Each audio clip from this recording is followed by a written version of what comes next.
تو جتنے ہم دنیاوی تعلیم کو ضروری سمجھتے ہیں ٹھیک ہے، وہ اس سے زیادہ دینی تعلیم لازمی ہے.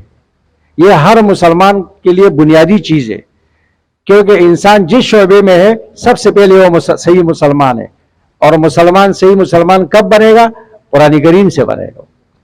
تو اس جرم کی جو سزا مل رہی ہے مسلمانوں کو، ہم مسلمانوں کو، وہ سب کے سامنے ہے کہ اتنے کثرت کے باوجود مسلمان کتنی ذلت کے شکار ہے، اختلافات کی شکار ہے اور مصائب کے شکار ہے. اس کی وجہ قرآن کریم کو چھوڑنا ہے.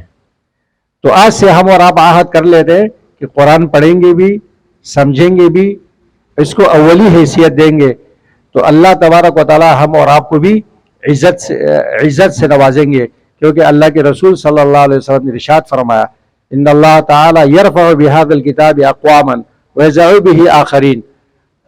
اللہ تعالیٰ اس قرآن کے ذریعے قوموں کو اوپر لے جاتے ہیں اور بہت سارے لوگوں کو نیچے نیست و نابود کر لیتے ہیں جو اس کو پس پش ڈالتے ہیں. کتنے مسلمان بھائی قرآن کے صحیح الفاظ اس کو نہیں آتے، قرآن کے ترجمے کا تو بالکل اہتمام ہی نہیں ہے سرے سے. ہم اس کو دم درود کی کتاب سمجھتے ہیں کہ جی اس کو ثواب کے لیے، ختم کے لیے پڑھو یا برکت کے لیے پڑھو. یہ ایک دستور ہے اللہ کی طرف سے.